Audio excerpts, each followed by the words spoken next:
Sentar, já pode abrir sua Bíblia em Apocalipse capítulo 3. Hoje vamos iniciar a mensagem à igreja de Sardes.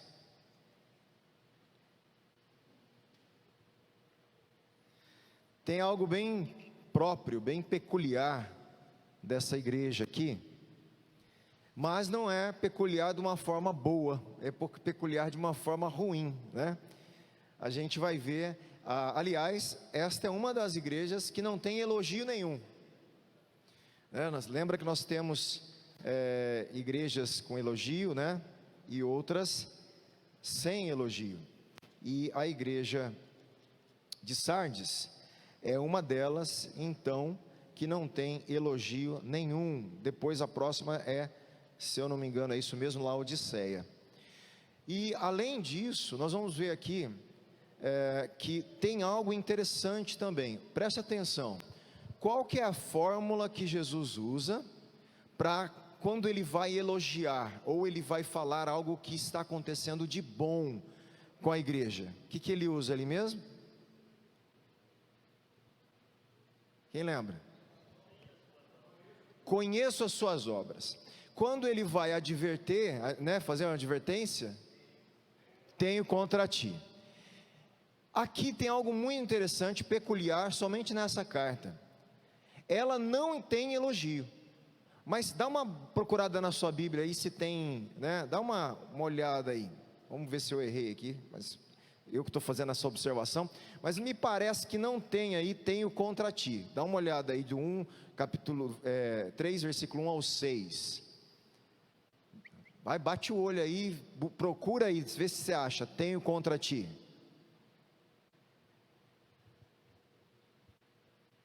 Parece que não, né?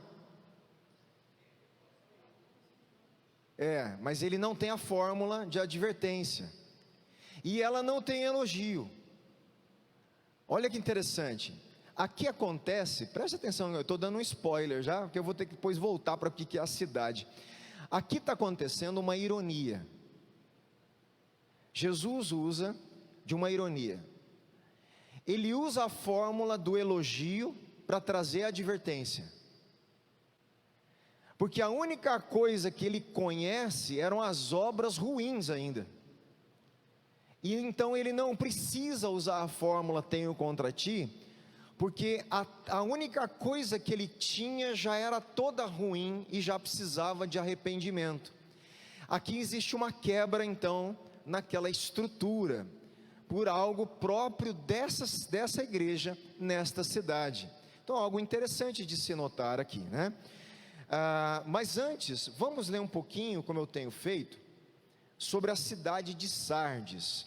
É importante, principalmente uma observação que eu vou fazer aqui. Então, preste atenção. Sardes era uma das mais gloriosas cidades da Ásia Menor, ainda que muito de seu esplendor tivesse ficado no passado, quer dizer, toda a glória de Sardes foi muito grande, mas na época que foi escrito para ela já não era tanto assim, mas ela tinha sido uma cidade muito esplendorosa, gloriosa. Era certamente uma das cidades mais antigas, então, dessas 7. Fundada por volta, olha só, Sardes é fundada por volta em 1200 antes de Cristo. É uma cidade extremamente antiga, extremamente cheia então de histórias e coisas que tinham acontecido ali nestas cidades. Sardes foi a primeira cidade, outra observação dela, a cunhar moedas de ouro e de prata, na região ali da Ásia Menor. Em 17 depois de Cristo, preste atenção, então, 17 depois de Cristo, Jesus estava vivo, certo? Olha que interessante. Então, na época que Jesus estava com a sua atividade ali na Galileia, né? Na verdade, ali ele nem tinha começado ainda o seu ministério, né? Ele estava crescendo ali em Nazaré, com o pai, com a família. Mas enquanto Jesus ali estava vivo, aconteceu algo em Sardes. Um terremoto terrível devastou Sardes e devastou a cidade de Filadélfia, a outra igreja que também está em Apocalipse. Olha que interessante. Então, em 17 depois de Cristo, tem um registro de um terremoto terrível que devasta a cidade de Sardes.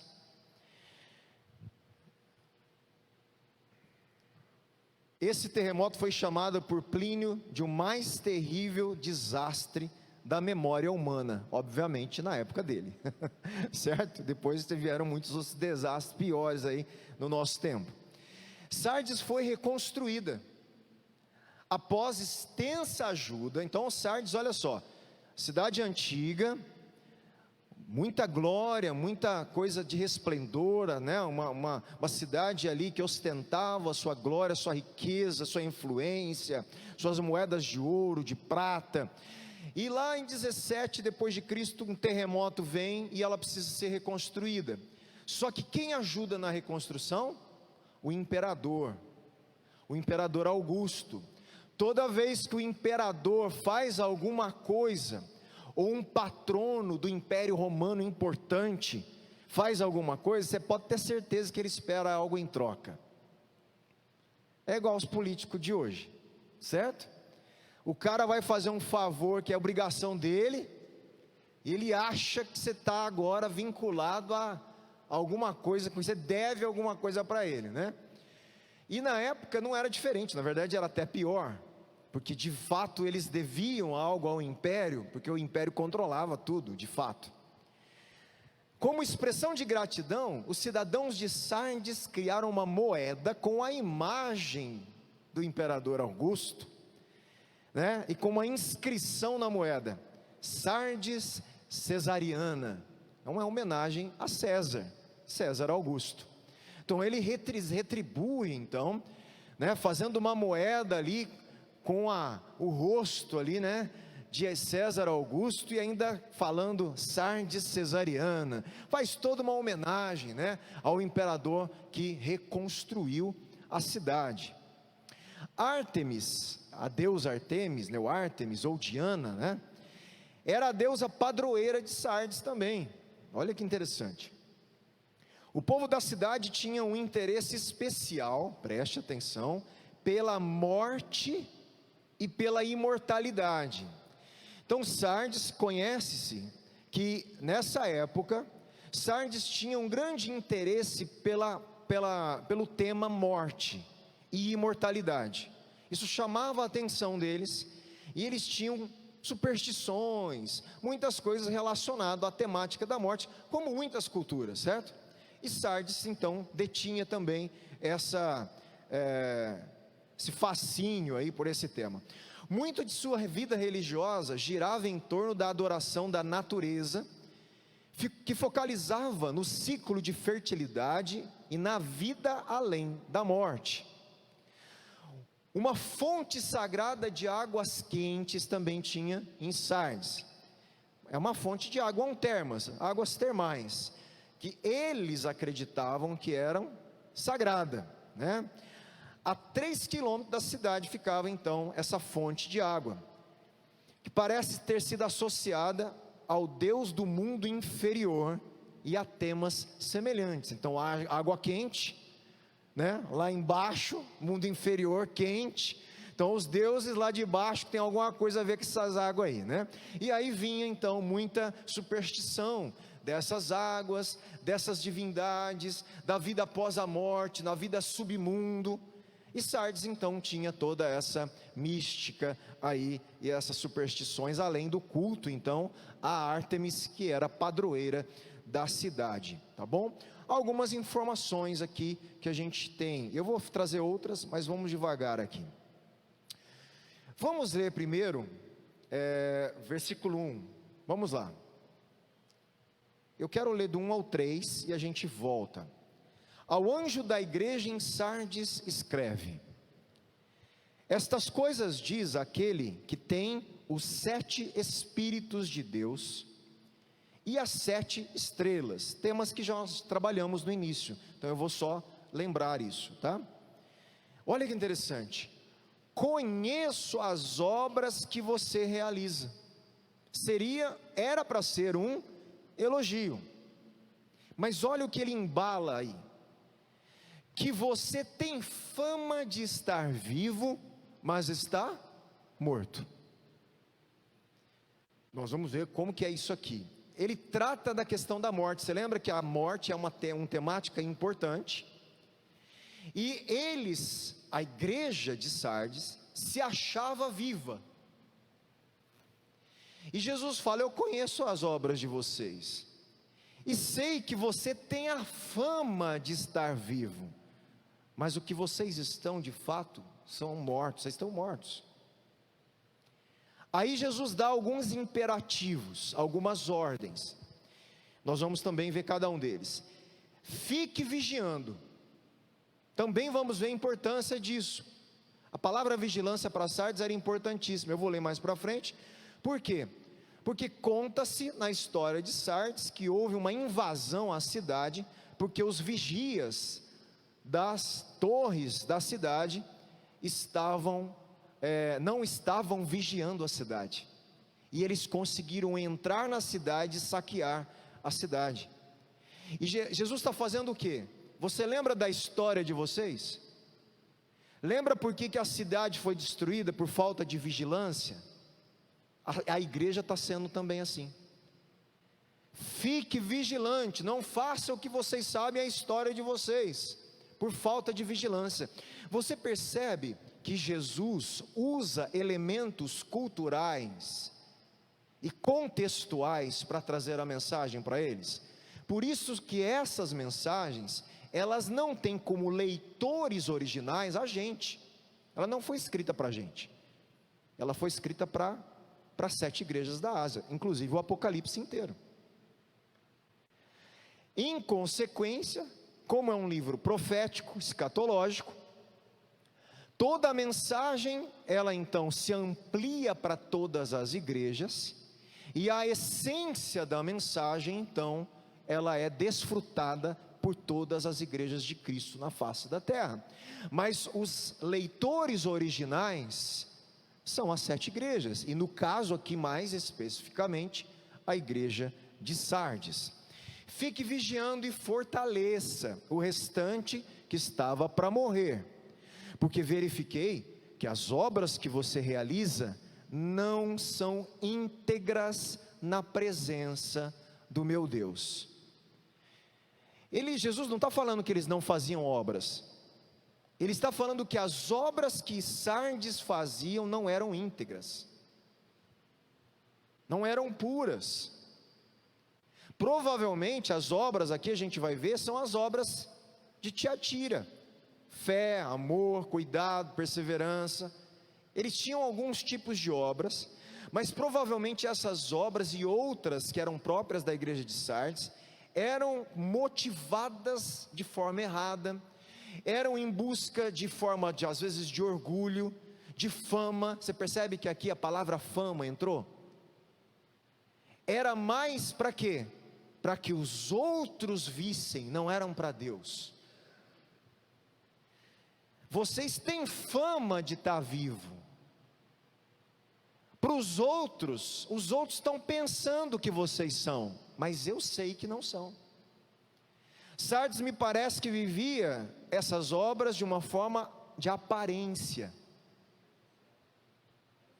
superficial. E Jesus mostra: eu estou vendo o interior de vocês, elas não são íntegras, não há integridade naquilo que você está fazendo. Então é sério. E ele continua, por isso gente, olha só, Sardes, diante das outras igrejas, tinha fama de ser uma igreja viva na fé, pela sua aparência. Mas Jesus, olhando para ela, via a verdade interior. Nós temos, essa é uma coisa que a gente tem que tomar cuidado, não é? Por quê? Porque não basta eu achar que eu agrado a Deus, que eu faço, que a nossa igreja, quem tem que achar isso é Jesus. Porque Sardes achava que estava na fita, né, com Deus. Ele não estava legal não. Entende? Lembre-se, pois, do que você recebeu e ouviu, guarde-o e arrependa-se. Se você não vigiar, virei como ladrão, e você de modo nenhum saberá em que hora virei contra você. Nós vamos falar sobre isso já também. Vamos voltar para a gente começar algumas observações. Em relação aos 7 espíritos e às 7 estrelas, nós já sabemos aqui que Deus não tem 7 espíritos. Então, o que Apocalipse, o que o autor de Apocalipse quer dizer, quando ele está usando o número 7 para se referir ao Espírito de Deus? Quem lembra? Totalidade, completude da obra do Espírito, da atuação, né? Existe então uma obra completa, adequada do Espírito na comunidade. Os 7 Espíritos de Deus, a gente já sabe que não é Deus tem um Espírito, 2, não é numérico, não é conta. Aquele número está simbolizando a perfeição da atuação do Espírito de Deus, a completude, a inteireza, tá? É isso que a gente tem que lembrar que o número 7 está falando. E aqui as 7 estrelas, elas se referem ao que ali? Quem lembra?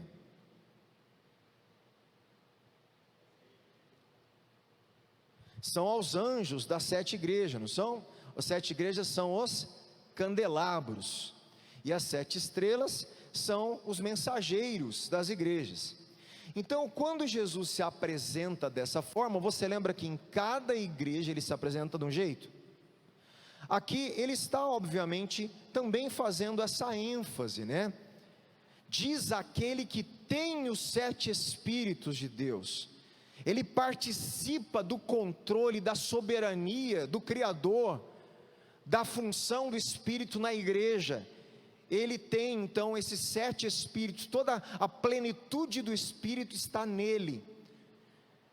Olha que interessante, isso novamente fazendo-se um com Deus, né? E ele também fala, e eu tenho também as 7 estrelas, eu sou aquele que tenho autoridade sobre toda a igreja, representada em cada um dos anjos de cada uma dessas igrejas. Então quem está falando com você? É aquele que tem autoridade máxima sobre toda a igreja e a plenitude do Espírito de Deus nele. Olha só, sou eu que falo com você, Sardes. E aí ele fala então, conheço as obras que você realiza, que você tem fama de estar vivo, mas está morto. Então lembra, conheço era para ser um ponto forte, e aqui a gente coloca entre aspas, ponto forte, né? O ponto forte deles já era o fraco. Jesus nem precisa falar tenho contra ti, não existe ali um ponto de elogio, a obra já era não íntegra, já devia ser criticada, corrigida, e eles deveriam estar em arrependimento diante daquilo que estava acontecendo. Este é o único lugar nas mensagens às 7 igrejas, em que a fórmula normal para o que eles estavam fazendo corretamente, conheço tuas obras, descreve na realidade sua verdadeira deficiência. Portanto, ela tem uma função irônica aqui, já que há pouca coisa boa para dizer sobre a igreja. Tem pouca coisa, eu não tenho nada para falar, conheço as obras, quer dizer, vocês têm as obras, tem umas obras aí, mas elas não são íntegras. Não há necessidade de uma sessão sobre ponto fraco, a gente já entendeu isso. É triste quando a única realização de uma igreja, preste atenção no que eu vou te falar, é triste quando a única realização de uma igreja é o nome que ela dá a si mesma. É triste quando a única coisa que uma igreja tem para fazer é falar, eu estou viva. A única coisa que ela tem a falar dela é dizer dela mesma, ela mesma se autonomiar, igual Jezabel, se autodeclarava profetiza. Então nós temos que prestar muita atenção, porque a gente tem, né, essa tendência, isso é um orgulho, né, da gente se ver melhor que os outros, né, da gente se declarar para os outros como que se todo mundo tivesse que me ver dessa forma. Meu irmão, no Antigo Testamento, quem chamava uma pessoa de homem, aquele lá é o homem de Deus, nunca era o homem de Deus, era sempre os outros. Se você é um homem de Deus, quem tem que falar isso não é você, são as pessoas que têm que falar: olha, aquela pessoa é um homem de Deus. Entende o que eu estou falando? Deve haver reconhecimento público daquilo que você é. Eu não preciso ficar falando, me ovacionando, né? Erguendo a minha bola, né? Para que os outros reconheçam: ó, vocês estão vendo o que eu sou, né? E Sardes fazia isso. Eu posso dizer que Sardes, vamos fazer um anacronismo aqui, eu não sei quantos conhecem esse termo. Anacronismo é um uso de um termo no nosso tempo que não existia na época de Sardes, né? Então vamos supor, Sardes era uma boa marqueteira, ela fazia um excelente marketing, e o fundo era vazio, né? Esses dias atrás, nossa sociedade ela é muito Sardes nesse sentido, nas mídias sociais. A gente vê, a gente já ouviu coisas muito interessantes de casais, né? E existe muito, não sei se vocês sabem disso, casais que eles estão lá no YouTube, no TikTok, no Instagram, eles têm um monte de seguidores falando de casamento, e o casamento deles está uma porcaria, não sei se vocês sabem disso. O que eles fazem? Eles fazem vídeos românticos, fotos de jantares e tudo, e saem brigando depois, né? E tem gente que depois sabe disso, e fala: pô, o cara lá que estava lá ensinando todo mundo, eles não vivem bem, é tudo mentira, mas eles ganham dinheiro com isso. Então eles criam um marketing, criam uma imagem de si que não é verdadeira. Eu vendo aquela imagem, eu vendo aquilo. Tem muita gente que faz isso hoje, vende uma imagem que não é verdadeira. Sardes estava vendendo uma fama que ela até podia ter tido, mas não era mais, já essa fama já não estava mais legal, mas ela parece que ela conseguia manter esse marketing. E Jesus vem contra Sardes e dizer: não, você tem que se arrepender, está muito errado o que está acontecendo aí. Então é muito triste, né? A gente, olha só, eu sou a favor das mídias sociais, tá? Mas é muito triste a gente, por exemplo, né, fazer um marketing da nossa igreja que não é a realidade, não é? Não, aquilo que a gente coloca ali deve ser algo que está aqui, aí faz sentido, não é? Aí é justo, é bom. Eu tenho certeza que o apóstolo Paulo ia usar mídias sociais hoje para pregar o evangelho a tudo quanto é lugar, né? Ele usou as maiores tecnologias da época dele, ele usou. Ele iria usar toda a tecnologia hoje para anunciar e propagar o evangelho ao mundo, meu irmão. Se ele fez uma revolução na época dele, o apóstolo Paulo, sem internet, hoje ele ia pastorear o mundo através da internet. Ele pastoreava através de cartas, que demoravam para chegar de um lugar para outro 20 dias de navio, e ele pastoreava a igreja assim, à distância. Imagine um cara desse, com um notebook desse, uma internet, pastoreando igrejas do mundo inteiro, né? Então ele ia usar. Mas voltando, o passado de Sardes lhe deu uma reputação, né, diante das outras igrejas, de ser viva para Cristo, mas suas obras presentes mostram um retrato diferente. A antítese, vida, morte, como declarado acima, era especialmente relevante para Sardes, onde a especulação religiosa estava centrada nessa questão de vida, morte, vida pós-morte, submundo, como eu tenho falado. Ainda tem mais essa questão histórica interessante. Em volta da cidade tinha um cemitério, uma necrópole, com as sepulturas de reis que haviam morrido há muito tempo. Então perto era uma coisa, olha só, eles tinham essa coisa da superstição com a morte, com a vida além da morte, o submundo, as águas quentes, chamava muita atenção. E ainda tinha essa necrópole, esse cemitério, né, que não eram todas, que tinha ainda reis que estavam ali mortos. Então tudo isso falava do que? De vida e morte. E olha o que Jesus está falando com Sardes: você acha que está viva, mas você está parecendo mais com aquele cemitério ali que está na cidade de vocês. Tudo isso está na mente de Sardes. Jesus está trabalhando uma forma contextual, uma mensagem. Isso é muito interessante. A congregação de Sardes representava mais aquele cemitério do que uma igreja viva. Se desejassem viver, deveriam se voltar de suas obras falsas ou não íntegras, para o espírito doador de vida. Esse é o tema da sessão seguinte que a gente vai ver. Aqui, versículo 2, Jesus dá então alguns imperativos. Fique vigilante. Vamos lá.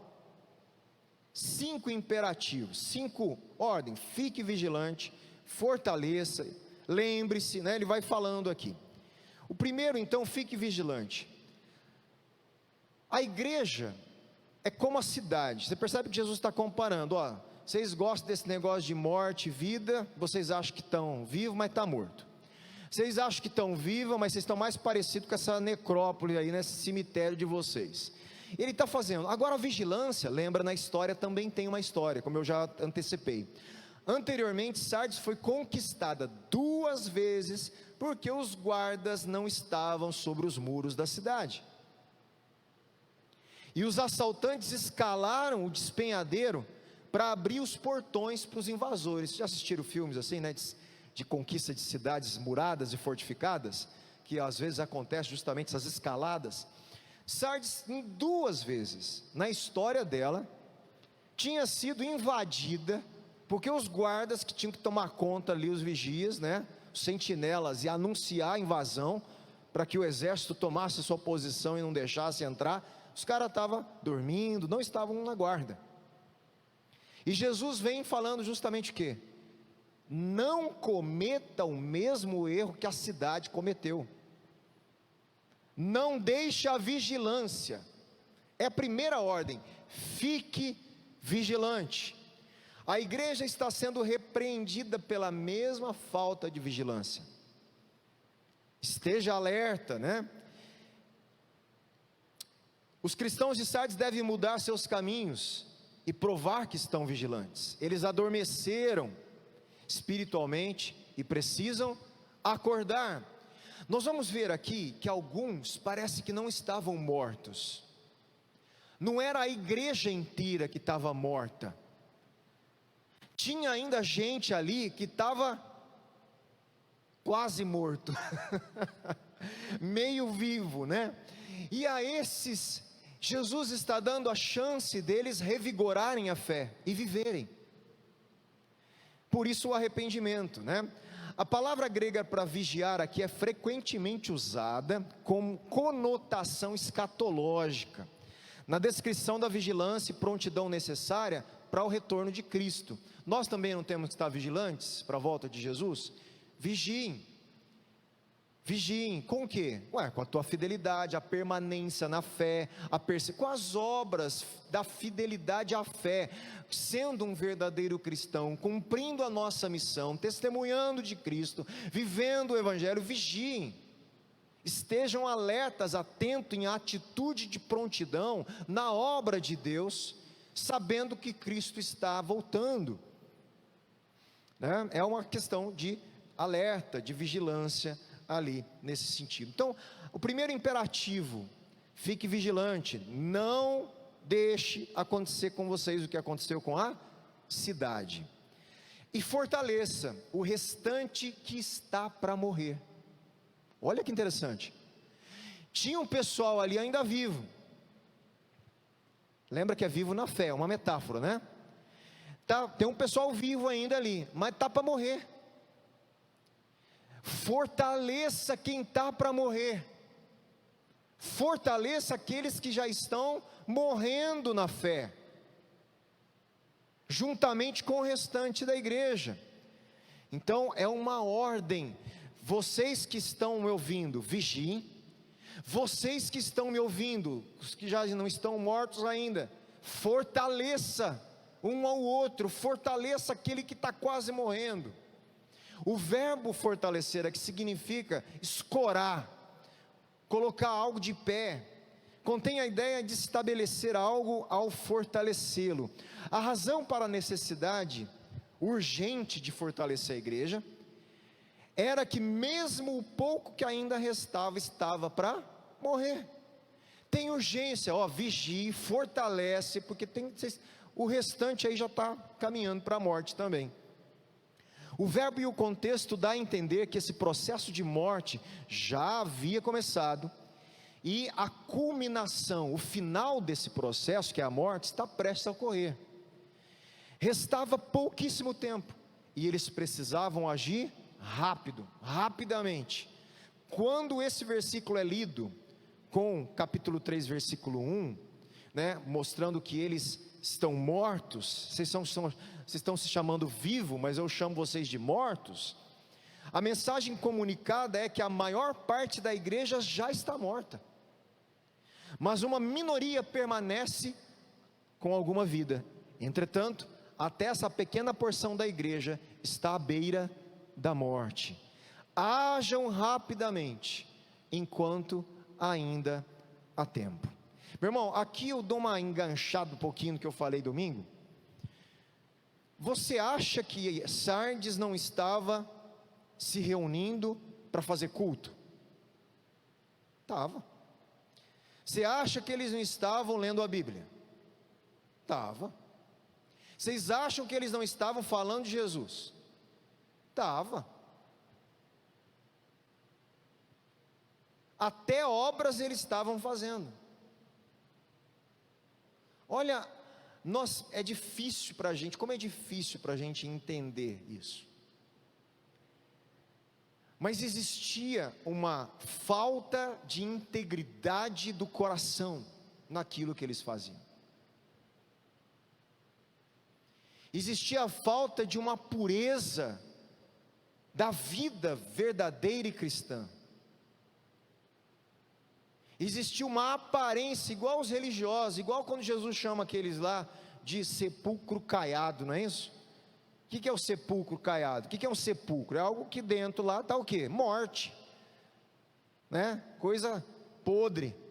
E o que é? Você pega o sepulcro do lado de fora e caia ele, passa um pé de cal ali, uma mão de cal, passa um calzinho por fora ali, dá uma maquiada, igual o pessoal faz com carro aí,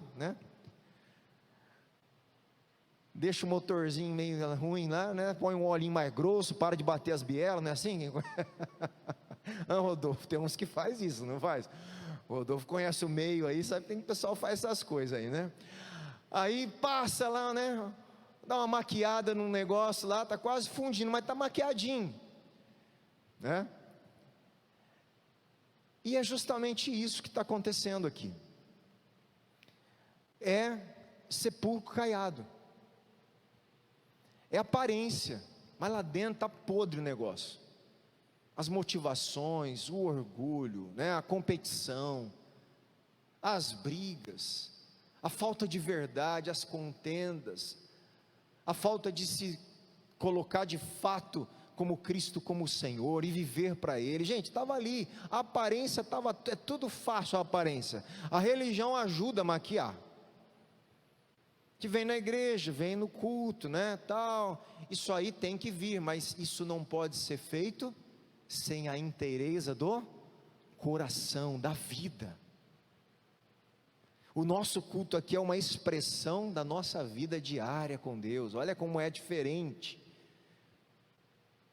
Quando eu venho cheio daquilo que eu vivo com Deus no meu dia a dia, cantar a Deus de fato, com significado e com verdade, faz toda a diferença. Isso tem vida,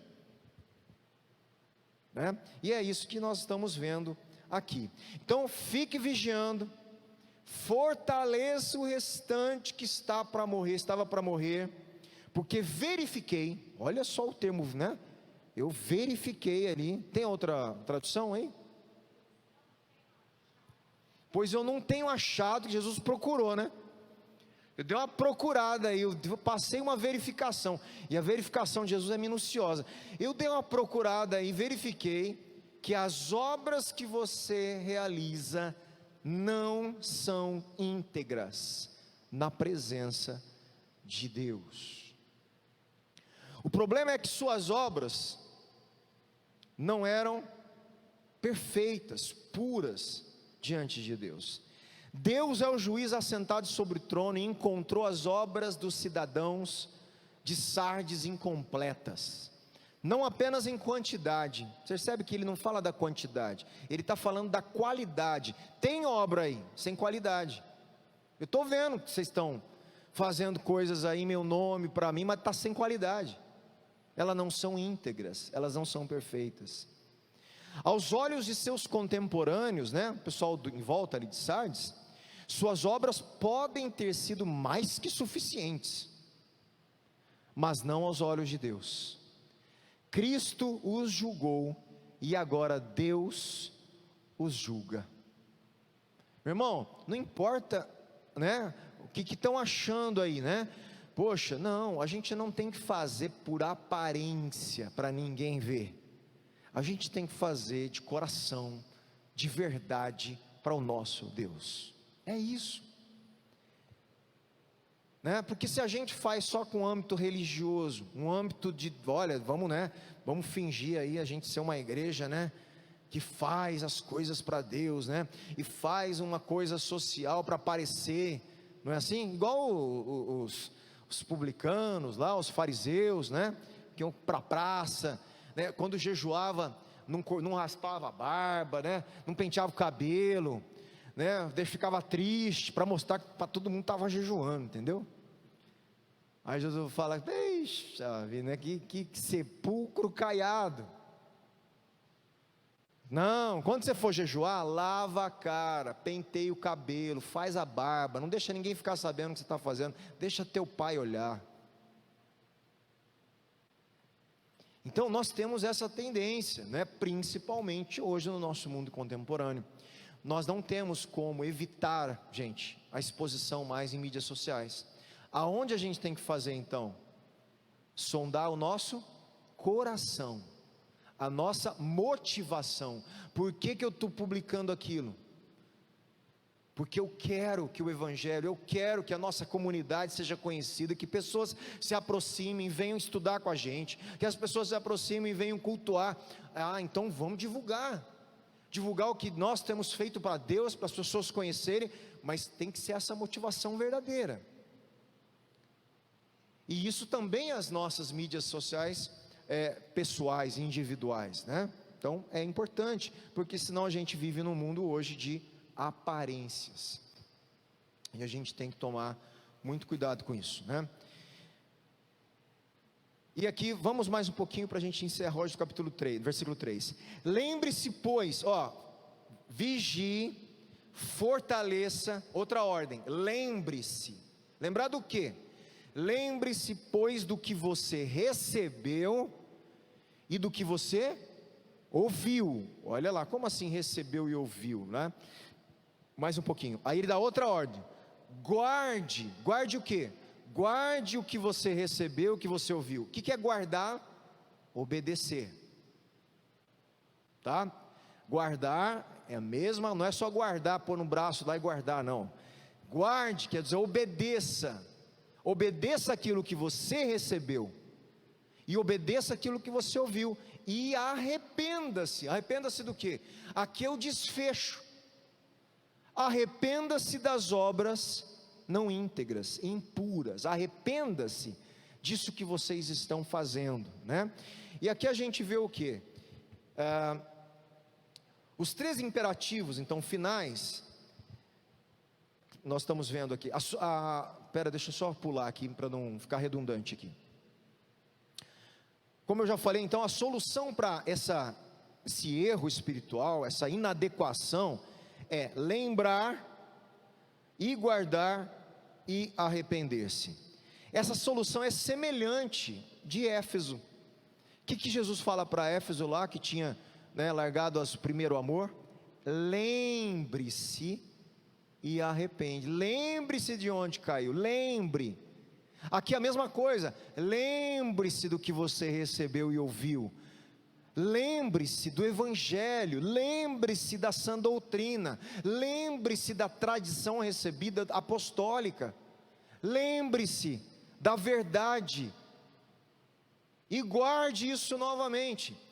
É necessário uma recordação contínua e a prática das verdades passadas nas quais foram ensinadas. Não é apenas manter a recordação, na cabeça. Não, olha, a gente fazia assim. Não, lembre para voltar a praticar o correto, mas para colocá-las em prática em suas vidas. Os dois verbos receber e ouvir falam sobre os dois modos em que essas verdades vieram a eles: por meio da tradição apostólica, recebido. Então existe uma recepção de uma geração para outra, da tradição de interpretação bíblica dos apóstolos e dos discípulos dos apóstolos,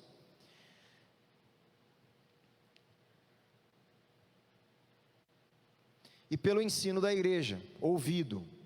Os cristãos de Sardes não foram apenas ensinados a respeito das verdades cristãs, mas também as demonstraram no passado. Agora eles correm o risco de perder tudo isso. Finalmente, a ordem dada à igreja, que resume todas as outras, é: arrepende-se. Em todos os níveis, eles precisam mudar a espiral, aquela espiral descendente, sabe? Estavam indo pelo cano, como diz, pelo ralo, faz assim, o funil vai, estavam indo embora. Eles precisam mudar essa espiral descendente, se acertar com Deus e com Cristo. Então Jesus sempre dá a opção do arrependimento. Se você não vigiar, eu virei como ladrão, e você de modo nenhum saberá em que hora virei contra você. Se deixarem de ser vigilantes, o mesmo destino que sobreveio a Sardes, preste atenção, 2 vezes os guardas não estavam vigiando. O que aconteceu? Os invasores entraram e saquearam a cidade. O que Jesus está falando? A mesma coisa, não é isso? Não deixe acontecer isso, porque eu vou vir do mesmo jeito que aqueles invasores vieram. Ele não avisou os guardas: estou chegando aí para roubar Sardes. Eles vieram em momento inesperado, pela falta de vigilância dos guardas. O que Jesus está falando? Eu vou vir do mesmo jeito, virei sem avisar. Eu não vou avisar vocês, eu venho depressa, mas vigiem, porque eu venho sem avisar vocês, do jeito que os salteadores fizeram com Sardes. Ele está usando a mesma metáfora. Se deixarem de ser vigilantes, o mesmo destino que sobreveio a Sardes nos ataques de Ciro e de Antíoco III, também sobrevirá à igreja, e virá como um ladrão. Será uma destruição repentina. E aqui eu encerro com uma observação, já abro aqui de novo, porque ele fala: se você não vigiar, eu virei como ladrão, e você de modo nenhum saberá em que hora virei contra você. Gente, aqui parece obviamente a segunda vinda, a vinda de Cristo, mas uma grande parte de teólogos que eu vi, e até relacionei alguns nomes, eles entendem que essa vinda aqui não é a vinda da segunda vinda de Cristo, é uma vinda histórica para Sardes realmente, um juízo de Deus relacionado à igreja de Sardes, Então existe essa discussão, se isso aqui se amplia para a segunda vinda de Cristo. Se amplia porque é o mesmo princípio, mas existia aqui algo pontual para Sardes. Jesus está falando para Sardes: a maioria está morto, tem alguns que não estão, fortaleça os que estão para morrer, arrependam-se, sejam vigilantes, eu vou voltar aqui sem avisar, e eu vou trazer juízo. Então existe algo direto à igreja de Sardes, que se aplica a elas historicamente, e este princípio da vigilância obviamente se estende à segunda vinda de Cristo, portanto a nossa vigilância também, Isso é uma discussão, Mas alguns teólogos aqui, como, é difícil esses nomes, são todos estrangeiros, né? Mas Card, Beasley, Murray, Malce eu conheço mais, eu tenho uma gramática grega dele, Giesen, Aune, Bi, eu tenho uma teologia bíblica dele muito boa. Então são homens muito respeitados na teologia, que eles entendem que aqui não é a segunda vinda, mas uma visitação histórica do juízo de Jesus sobre a igreja de Sardes. Isso não muda muito, por quê? Na prática para a gente, por quê? Porque a mensagem de vigilância é para a gente também, né? Não muda muito, porque nós também temos que receber essa ordem de vigilância para a segunda vinda, porque isso está também em outros textos da Escritura, tá bom? Aí nós vamos ver depois que a segunda vinda é ensinada em outros lugares de Apocalipse, a gente já viu em 3:11 também, 16:15, mas aqui é uma advertência de Cristo virá à igreja em juízo no presente, caso eles não se arrependam, tá bom? Aqui você vai ver depois do versículo 4, não chega a ser um elogio, mas Jesus mostra que tem alguns ali que não se contaminaram, e ele vai continuar então, nós vamos continuar terça-feira que vem, essa mensagem de Jesus, né, escrita por João ali, à igreja de Sardes. O que eu gostaria, eu vou colocar lá no grupo, o que eu gostaria que vocês lembrassem, tenta lembrar essas informações históricas de Sardes. Eles foram saqueados por falta de vigilância dos guardas, existe uma necrópole ali próximo, existe essa superstição em torno das questões da morte, da vida, né, da vida além da morte. Eles se achavam vivos, né, e Jesus está falando, não, vocês são mortos, igual o pessoal que está morto ali do ladinho de vocês, né? Então, tenta lembrar, porque tudo isso faz parte do contexto da mensagem original, para a gente poder aplicar corretamente essa mensagem à nossa vida e à nossa igreja local. Tá? E nós já aplicamos. O que nós precisamos? Fazer as obras de forma íntegra, né? Sem contaminar as nossas vestes, com o coração voltado de verdade para Deus, né? Para glorificar a Deus acima de todas as coisas, e fazer a obra que temos que fazer. Amém? Tudo bem? Tranquilo? Então vamos orar? Vamos agradecer a Deus.